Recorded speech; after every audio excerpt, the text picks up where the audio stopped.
Hello नमस्कार दोस्तों, आशा सब लोग ठीक होंगे। और जैसा कि आप सभी लोगों को पता है, जो रेलवे है, रेलवे अपने आप में साइंस से, और साइंस में भी जो 3 साइंस हैं, भौतिक और रसायन और बायोलॉजी, वहाँ से वो क्या करता है, बायोलॉजी से बहुत ज़्यादा क्वेश्चन पूछता है। तो आज हम क्या करेंगे, आप लोगों को बताएँगे कि ये जो मानव बॉडी है, मतलब मानव शरीर, यहाँ से क्या-क्या, कहाँ से क्वेश्चन बनते हैं और कहाँ-कहाँ से क्वेश्चन पूछता है। मतलब आज टॉपिक हम निर्धारित करेंगे, उसके बाद में आने वाले दिनों में हम क्या करेंगे, एक-एक टॉपिक पे वीडियो हम बना-बना के डालेंगे। जैसा कि इसके पहले हमने वीडियो आप लोगों को बना के डाल चुके हैं, जहाँ से क्वेश्चन पूछे गए हैं। और आज हम क्या करेंगे, आपको बता देंगे ह्यूमन बॉडी मतलब मानव शरीर से कौन-कौन से टॉपिक इसमें पढ़ने वाले होते हैं। तो सबसे पहले पाचन तंत्र, आपको पाचन तंत्र इसमें पढ़ना पड़ेगा बहुत अच्छे से। पाचन तंत्र से क्वेश्चन बहुत ज़्यादा पूछे जाते हैं, और सन 2022 में जैसा कि जो भी पेपर हुआ था एनटीपीसी का, उसमें पूछे गए थे, जो हम आपको दिखा देंगे, ठीक है। इसके बाद में आपको रक्त ब्लड मतलब रुधिर परिसंचरण तंत्र को पढ़ना है। यहाँ से भी क्वेश्चन पूछा जाता है बहुत ज़्यादा। इसके बाद में जैसे इसको डाइजेस्टिव सिस्टम बोला जाता है, ब्लड सर्कुलेटरी सिस्टम बोला जाता है। इसके बाद में श्वसन तंत्र से क्वेश्चन पूछे जाते हैं, तो आपको श्वसन तंत्र भी पढ़ना है, ठीक है।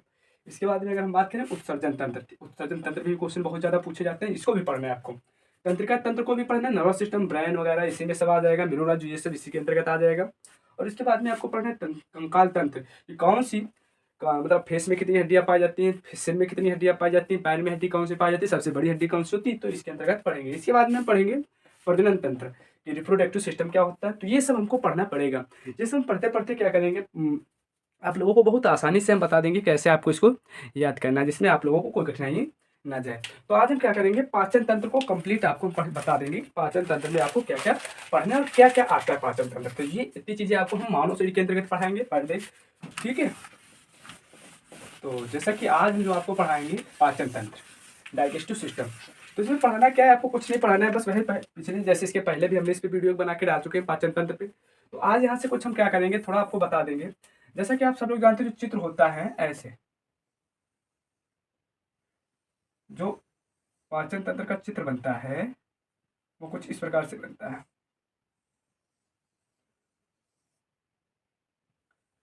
जो चित्र बनता है वो कुछ ऐसे बनता है।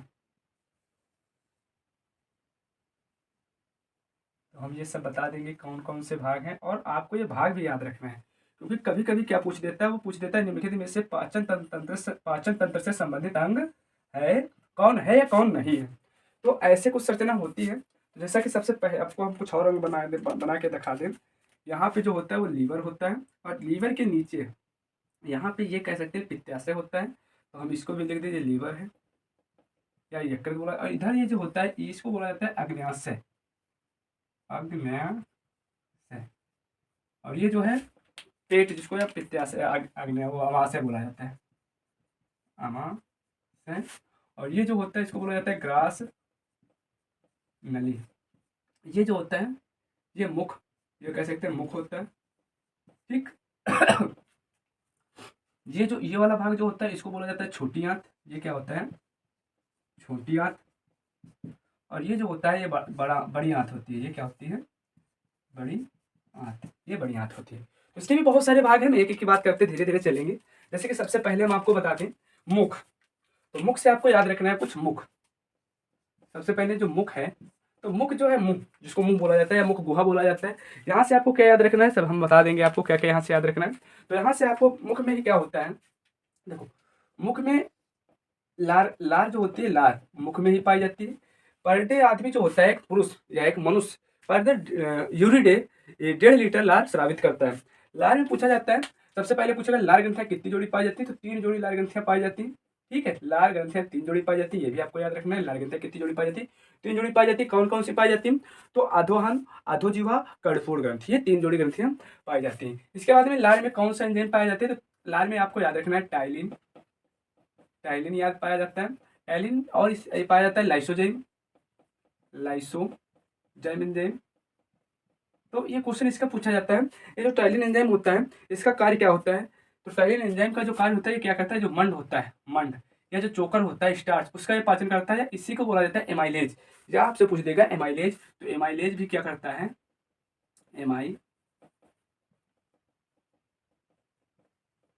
एमाइलेज का भी यही कार्य होता है। वो मंड को क्या करता है, कार्बोहाइड्रेट में बदलता है, उसको भी कार्बोहाइड्रेट नहीं बोलेंगे, ग्लूकोज में बदल देता है, सरल कार्बनिक यौगिकों में बदल देता है, सरल कार्बनिक यौगिकों में बदल देता है। और ये क्या करता है, जो भोजन में सूक्ष्म जीव होते हैं उनको ये नष्ट कर देता है। यहीं से अब दांत पूछे जाते हैं कि भाई जो दांत होते हैं, दांत मनुष्य में जो दांत होते हैं वो कितने प्रकार के पाए जाते हैं, तो 4 प्रकार के दांत पाए जाते हैं।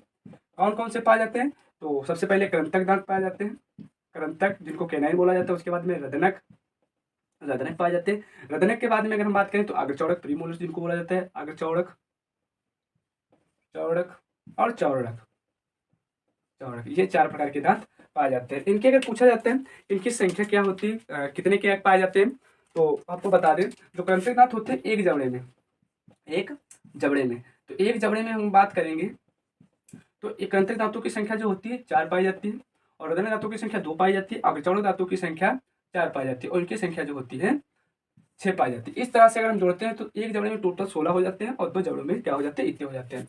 यहीं पे अगर हम बात करें जो वयस्क होते हैं, वयस्कों में तो 32 पाए जाते हैं दांत, पूछा जाता है जो वयस्क लोग होते हैं वयस्कों में तो 32 पाए जाते हैं, लेकिन बच्चों में या दूध के दांतों की संख्या अगर कभी वो पूछ देता है तो आपको बता दें वहाँ पे 20 पाए जाते हैं। बच्चों में जो दांत होते हैं वो कितने पाए जाते हैं, 20 पाए जाते हैं। ठीक है, वयस्क दंत सूत्र अगर पूछता है, सूत्र होता है दंतों का सूत्र होता है वो होता है 21/21 और 23/23 इंटू में 2। ये क्या होता है, ये अगर कृंतक होते हैं, ये रदनक होते हैं, ये अग्रचौड़क होते हैं, और ये होते हैं चौड़क। तो ये सूत्र होता है। अगर बच्चों में सूत्र पूछता है तो यही सूत्र हो जाता है 21/21 02/02 इंटू में 2। ये भी क्या होते हैं, कृंतक, रदनक, अग्रचौड़क और चौड़क। बच्चों में क्वेश्चन पूछता है बच्चों में कौन से दांत नहीं पाए जाते हैं, तो बच्चों में आपको याद रखना ये जो दांत पाए जाते हैं अग्रचौड़क, बच्चों में अग्रचौड़क दांत नहीं पाए जाते, बच्चों में अग्रचौड़क दांत नहीं पाए जाते। अब यहाँ आप लोगों को इतनी आशा है आप लोग यहाँ से समझ गए होंगे। ठीक है, आगे हम बात करेंगे, दांत हो गए, दांतों के आगे हम बात करेंगे मुख में दांत पाए जाते हैं। जो जीभ होती है, जीभ आप सभी को मालूम, जीभ, ठीक है, जीभ भी स्वाद के अलग अलग अलग बात की जाती है। स्वाद, तो स्वाद कलिकाएं होती है अलग, 4 प्रकार से जीभ होता है, वो आपको नहीं पढ़ने, 4 प्रकार। वो अगर अभी क्वेश्चन पूछा गया था 16 में कि जो जीभ होती है, जीभ के ऊपर स्वाद कलिका, स्वाद कलिकाएं पाई जाती है, मतलब दाने जो छोटे छोटे ऐसे जीभ होते हैं उस पर छोटे छोटे दाने पाए जाते हैं, स्वाद कलिकाएं जिनको बोला जाता है। ये कितने पाए जाते हैं, तो 2000 से 8000 तक, 2000 से 8000 पर इन पे क्या होती है, स्वाद कलिकाएं पाई जाती है। ठीक है, उसके बाद में भोजन मुंह के अंदर जैसे प्रवेश करता है, ठीक है, और जब प्रवेश करेगा तो ये ग्रास नली होती है। जो ग्रास नली में भोजन का पाचन नहीं होता है, भोजन का पाचन मुख से प्रारंभ हो जाता है। क्वेश्चन पूछेगा भोजन का पाचन कहाँ से प्रारंभ हो जाता है, तो मुख से प्रारंभ हो जाता है। आगे जैसे भोजन बढ़ेगा धीरे धीरे, तो यहाँ पे कुछ संरचना ऐसी है, जो हमारे ये पाइप होता है ग्रास नली, ये वाला, ये ये बना होता है उपास्थिका। ये क्या बना होता है, उपास्थिका बना होता है। ठीक है, उपास्थि मतलब जैसे ये नाक, ये आगे वाली नाक, ये कान, ये हड्डियां नहीं होती, ये मतलब मुलायम एक बोल सकते हैं ऊतकों का समूह होता है जिसको उपास्थि बोला जाता है। वो ज्यादा मुलायम होता है, जैसे नाक, ये और ये कान। ठीक है, और मतलब बहुत सी चीजें ऐसी होती है जो इस उपास्थि के द्वारा बनी होती है, जो आपस में इनको चिपकने नहीं देती। ग्रास नली में पाचन की क्रिया नहीं होती, लेकिन यहाँ पे क्रिया होती है कर्माकुंचन। कर्माकुंचन, कर्माकुंचन मतलब भोजन धीरे धीरे आगे से गिरता है, बढ़ता है। ठीक, इसके बाद में भोजन जो होता है वो अमाशय में पहुंचता है। अमाशय में जब भोजन पहुंचता है तो अमाशय में भोजन 3 से 4 घंटे रुकता है। यहाँ से क्वेश्चन, जब अमाशय से जब क्वेश्चन पूछेगा तो अमाशय से क्वेश्चन बहुत पूछता है कि अमाशय में कौन सा अम्ल पाया जाता है, पूछेगा अमाशय में कौन सा अम्ल पाया जाता है। तो अम्ल अगर हम बात करें, अम्ल जो होता है HCl हाइड्रोक्लोरिक अम्ल, HCl हाइड्रोक्लोरिक अम्ल पाया जाता है। सबसे पहले पूछेगा अमाशय रस, अमाशय जो होता है, अमाशय में कौन सी ग्रंथियां पाई जाती है, तो आपको याद रखना है जठर ग्रंथियां, जठर ग्रंथियां पाई जाती है। और जठर ग्रंथियों से कौन सा रस निकलता है, जठर रस। और जठर रस में कौन कौन से रस होते हैं आपको बता दें। सबसे पहले आपको यहाँ पे HCl हाइड्रोक्लोरिक अम्ल और म्यूकस, म्यूकस, ये आपको म्यूकस याद रखना है। और अगर यहाँ पे हम बात करें इसमें एंजाइम कौन से पाए जाते हैं, एंजाइम, तो एंजाइम की अगर बात करें आप लोगों ने सुना होगा रेनिन, रेनिन एंजाइम पाया जाता है। और रेनिन के साथ साथ यहाँ पे एंजाइम पाए जाते हैं जो कि पेप्सिन, आप लोगों ने पढ़ा होगा, जो पेप्सिन पाया जाता है, और लाइपेज एंजाइम पाया जाता है। पेप्सिन और लाइपेज। अब ये कार्य क्या होते हैं, तो ये जो 8 साल के बच्चे होते हैं, कहते हैं जो बच्चे पाए जाते हैं, जो बच्चे होते हैं, बच्चों में जो दूध होता है, दूध का ये पाचन करते हैं। दूध में जो कैसीन प्रोटीन पाई जाती है, तो कैसीन प्रोटीन का ये पाचन। पेप्सिन क्या करता है, प्रोटीन का पाचन करता है। ठीक है, लाइपेज क्या करता है, वसा का पाचन करता है। ये आपको यहाँ से याद रखना है। ठीक है, इसके अमाशय के 3 भाग होते हैं, ऐसे ऐसे, फंडिक भाग, कार्डियक भाग और पाइलोरिक भाग। तो ये आपको याद नहीं रखना। आगे हम बात करें, आता है आपका लीवर। ये लीवर जो होता है, और एक बात, अमाशय का जो आकार होता है वो जे आकार का होता है। ये भी क्वेश्चन पूछा गया है, जो अमाशय होता है, अमाशय का आकार कैसा होता है? तो जे आकार का होता है। ये बात आप याद रखिएगा, अमाशय का जो आकार होता है वो जे आकार का होता है। इसके बाद में अगर हम बात करें लीवर, लीवर लीवर शरीर की सबसे बड़ी ग्रंथि है, लीवर शरीर की सबसे बड़ी ग्रंथि है। और ये जो होता है पित्तरस का स्राव करती है। ये क्या करती है? पित्तरस का स्राव करती है। जो पित्तरस का स्राव करती है, पूछेगा पित्तरस का स्राव कहाँ से होता है और इकट्ठा कहाँ पे होता है? तो पित्तरस स्राव तो यकृत या लीवर से होता है, कलेजा बोला जाता है, कलेजा, कलेजा या जिगर, जिगर से होता है। लेकिन इकट्ठा, एकत्रित कहाँ होता है? एकत्रित की जब बात की जाएगी जब एकत्रित की बात की जाएगी तो ये जो होता है पित्ताशय, ये होता है पित्ताशय। पित्ताशय में एकत्रित होता है। और इसका कार्य क्या होता है? पित्तरस का कार्य क्या होता है? जो वसा होता है, वसा, वसा को पचाने में सहायता करता है, या वसा को तोड़ने में, वसा को तोड़ने में सहायक होता है, वसा को तोड़ने में सहायक होता है। और वसा को इस तोड़ने में, मतलब वसा को जब ये तोड़ने में उसमें सहायक होता है, तो वसा को तोड़ने की प्रक्रिया को एक ही नाम से जाना जाता है, पायसीकरण। पायसीकरण पूछा जाता है, पायसीकरण क्या होता है? तो मतलब वसा को तोड़ने, वसा के तोड़ने की प्रक्रिया को हम वायसीकरण कह सकते हैं। ठीक है। इसके बाद में आप आगे जैसे बढ़ेंगे तो ये अग्न्याशय पाया जाता है। अग्न्याशय में एक एंजाइम पाया जाता है ट्रिप्सिन। अग्न्याशय में क्या पाया जाता है? Trypsin, trypsin, trypsin. ये जो ट्रिप्सिन एंजाइम होता है, ये ट्रिप्सिन एंजाइम जो होता है या अग्न्याशय रस होते हैं उसमें ट्रिप्सिन पाया जाता है। ये भी क्या करता है? जो प्रोटीन होती है उसी प्रोटीन का पाचन करता है। और यहाँ पे इंसुलिन पाया जाता है। अग्न्याशय में क्या होता है? इंसुलिन पाया जाता है। और ये जो इंसुलिन होता है, या शरीर में, जो शरीर में शर्करा होती है उस शर्करा को ये संतुलित करता है। अगर इसकी बात करते हैं कमी, अगर कोई पूछते हैं इसकी कमी से क्या होता है, तो मधुमेह रोग हो जाता है, मधुमेह रोग हो जाता है। इसकी कमी से क्या होता है? मधुमेह रोग हो जाता है। ठीक है। अगर हम बात करें इसकी कमी से कौन सा रोग होता है, तो मधुमेह रोग हो जाता है। जैसे आगे बढ़ेंगे तो ये वाला जो भाग दिखाई दे रहा होगा, ये पड़ता आता है आपका छोटी आंत। ये क्या होता है? छोटी आंत। जब आप छोटी आंत को पढ़ेंगे तो छोटी आंत से यहाँ से छोटी आंत, छोटी आंत, जब आप बात करेंगे छोटी आंत, तो आपको बता दें जो सर्वाहारी होते हैं, सॉरी, जो शाकाहारी होते हैं, जो शाकाहारी जंतु होते हैं, उनमें जो छोटी आंत होती है वो बड़ी पाई जाती है। उनमें क्या पाई जाती है? बड़ी पाई जाती है। जैसे गाय भैंस, गाय भैंस में क्या पाई जाती है? ये मतलब शाकाहारी जंतुओं में ये बड़ी मतलब ये बड़ी पाई जाती है। ठीक है।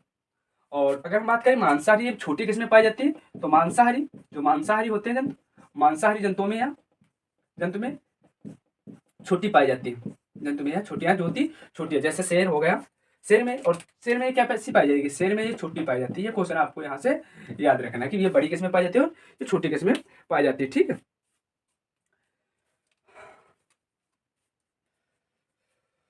ठीक है। और इसके बाद में अगर हम बात करें, ये हो गया आपका, ये हो गया। इसके भाग जो होते हैं छोटी आंत के 3 भाग होते हैं। ये वाला जो भाग होता है जिसको सी आकार का जो भाग होता है, इसको बोला जाता है ग्रहणी, इसको बोला जाता है ग्रहणी। तो आपको याद रखना है, ये जो भाग होता है ये वाला, इसको बोला जाता है ग्रहणी बोला जाता है। इसको मध्यांतर भाग बोला जाता है, मध्यांतर भाग बोला जाता है। इसको जो बोला जाता है शेषांत्र भाग बोला जाता है, शेषांत्र भाग बोला जाता है। ठीक। और ये छोटी आंत और बड़ी बात, मतलब छोटी आंत, जहाँ पे छोटी आंत और बड़ी आंत आपस में मिलती है, ये वाला भाग जो होता है, इसको उंडुक या सीकम बोला जाता है। सीकम मतलब वह पॉइंट जहाँ पे ये दोनों आपस में मिलती है, उंडुक या सीकम कहलाता है। ठीक है। और जो बड़ी आंत होती है, इसका उल्टे यू आकार की संरचना होती है, उल्टे यू आकार की। इसका भी अवरोही और अवरोही अवरोही भाग होता है। ये वाला भाग जो होता है सिग्माइंड भाग कहलाता है, इधर इधर का। और ये जो होता है मलाशय होता है, मलाशय। और यहाँ से गुदा द्वार होता है, गुदा द्वार, यहाँ से भोजन बाहर निकल जाता है। ठीक है। तो ये ऐसे है। अब हम तुमको बड़ी आंत, छोटी आंत के बारे में थोड़ा बता देंगे। और छोटी आंत की अगर हम बात करें तो मुख्य रूप से जो भोजन का पाचन होता है यहीं पे होता है। मतलब मुख्य रूप से भोजन का जो पाचन होता है यहीं पे होता है। मतलब वसा, प्रोटीन, कार्बोहाइड्रेट, यहीं पे भोजन का, मुख्य रूप से जो भोजन का पाचन होता है यहीं पे होता है। अगर आपसे पूछ दिया जाए कि जल का अवशोषण कहाँ होता है, तो जल का जो अवशोषण होता है, जल का अवशोषण कहाँ होता है? तो जल का जो अवशोषण होता है वो बड़ी आंत में होता है। बड़ी आंत में क्या होता है? जल का अवशोषण बड़ी आंत में होता है, जल का अवशोषण। अगर आपसे कभी पूछता है कि बड़ी आंत में क्या होता है, तो मुख्य जल का अवशोषण क्या होता है? बड़ी आंत में जल का अवशोषण होता है। और यहाँ से अगर हम बात करें, जो क्वेश्चन बनेंगे पूछे गए हैं, खुर वाले जानवरों में सबसे बड़ा हिस्सा जो होता है प्राथमिक, मतलब जो खुर वाले जानवर होते हैं, खुर वाले, जो खुर जानते हो ना, खुर वाले जो जानवर होते हैं, खुर वाले जानवर, हम बोले थे खुर वाले जो जानवर होते हैं उनमें जो मतलब सबसे बड़ा अंग जो पाया जाता है, सबसे बड़ा जो प्राथमिक अंग होता है उसको बोला जाता है रुमेन। रुमेन मतलब अमाशय ही होता है, अमाशय का प्रथम भाग, जिसमें वो चारा पागुर करने के लिए भरते हैं। तो ये याद रखिएगा। खुर वाले जितने भी जंतु होते हैं उनमें जो प्राथमिक अंग होता है, प्राथमिक अंग या प्राथमिक अमाशय, प्राथमिक अमाशय जिसको क्या बोला जाता है, रुमेन, रुमेन, ये पाया जाता है। ठीक है। और अगर हम बात करें रुमेन, ठीक है, ये बड़ा सबसे बड़ा होता है। और अगर यहाँ से हम क्वेश्चन पूछे जो मनुष्य होता है वो काहे का पाचन नहीं कर पाता है, तो अगर बात करें काहे का पाचन नहीं कर पाता है, सेलुलोज, सेलुलोज, ये सेलुलोज का पाचन नहीं कर पाता, लेकिन जो जानवर होते हैं वो सेलुलोज का पाचन कर लेते हैं। ठीक है। तब लोगों को हाँ अब ये छूट गई है आंतरिक रस। आंतरिक रस क्या होते हैं, तो आंतरिक हम यहाँ पे लिखे थे आंतरस, आंतरस। तो आपको याद कर लेना है, स्मेल एक ट्रिक होता है, स्मेल, स्मेल। तो इसका मतलब क्या होता है, एस, स्मेल से आपको याद रखना है सुक्रेज, जो आंत में रस होता है सुक्रेज, ये एक एंजाइम पाया जाता है सुक्रेज, और ये सुक्रेज होता है, और ये होता है मल्टेज, मल्टेज, और ये होता है इरिप्सिन, इरिप्सिन, लाइपेज, और ये होता है लैक्टोज। और बता दें कि को कार्य क्या होता है, ये जो सुक्रेज होता है ये किसको पचाता है, सुक्रोज को, ये पचाता है सुक्रोज को, और ये किसको पचाता है, मल्टोज को, और ये किसको पचाता है, प्रोटीन को, और ये किसको पचाता है, लाइपेज तो वसा को। और ये दूध में जो शर्करा पाई जाती है लैक्टोज शर्करा। ठीक है। ये लैक्टेज होगा, लैक्टोज होगा, लैक्टोज जो दूध में शर्करा पाई जाती है लैक्टोज शर्करा उसको पचाता है। तो यहाँ से क्वेश्चन आप जो भी आप यहाँ से जो क्वेश्चन बनेंगे हम इसके बाद वाली वीडियो में अपलोड करेंगे, और एक एक क्वेश्चन आपको वहाँ से करा देंगे। ठीक है।